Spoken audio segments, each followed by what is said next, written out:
ഭൂസംരക്ഷണ സമിതി നടത്തുന്ന നിരാഹാര സമരം 172 ദിവസത്തിലേക്ക് കടന്നു. അശ്വിൻ പാലാഴിയുണ്ട് ഇപ്പോൾ മുനമ്പത്തെ സമരവേദിയിൽ നിന്ന്. അശ്വിൻ, എന്താണ് അവരാവശ്യപ്പെടുന്ന ഈ പശ്ചാത്തലത്തിൽ? അശ്വിൻ,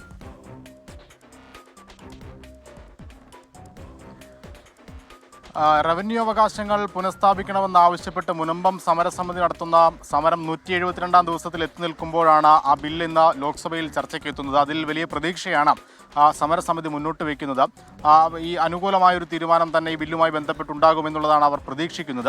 ഒപ്പം തന്നെ കേരളത്തിലെ നിന്നുള്ള എംപിമാർക്കെതിരെ അതിരൂക്ഷ വിമർശനമാണ് സമരസമിതി ഇപ്പോൾ ഉന്നയിച്ചിരിക്കുന്നത് എന്നുള്ളതാണ് മറ്റൊരു പ്രധാനപ്പെട്ട കാര്യം. ഇത്രയും നാൾ പലതവണ കേരളത്തിലെ എല്ലാ എംപിമാരെയും അവരുടെ പിന്തുണ തേടി തങ്ങൾക്കൊപ്പം നിൽക്കണമെന്ന് ആവശ്യപ്പെട്ടുകൊണ്ട് ഈ സമരസമിതി ബന്ധപ്പെട്ടിരുന്നു. അവർ ആവശ്യപ്പെട്ടാൽ ഒരു പ്രത്യേക പാക്കേജ് മുനമ്പത്തിന് വേണ്ടി കൊണ്ടുവരാൻ അത്ര പ്രയാസമില്ല എന്നും മുനമ്പം സമരസമിതി വിശ്വസിക്കുന്നുണ്ട്. പക്ഷേ അത്തരത്തിലൊരു ഇടപെടലിന് ഈ എംപിമാർ തയ്യാറാകുന്നില്ല എന്നുള്ളതാണ് വിമർശനം. അതിൽ അവർക്ക് അതൃപ്തിയുണ്ട്, പ്രതിഷേധമുണ്ട്. ഒപ്പം ഈ കേന്ദ്ര സർക്കാരിൻ്റെ ഭാഗത്തുനിന്ന്, പ്രത്യേകിച്ച് അമിത്ഷാ അടക്കമുള്ള ആളുകളുടെ ഭാഗത്തു നിന്ന് മുനമ്പത്തിന് വേണ്ടി ഉണ്ടാകുന്ന ഇടപെടലുകളെ അവർ സ്വാഗതം ചെയ്യുകയും ചെയ്യുന്നുണ്ട്.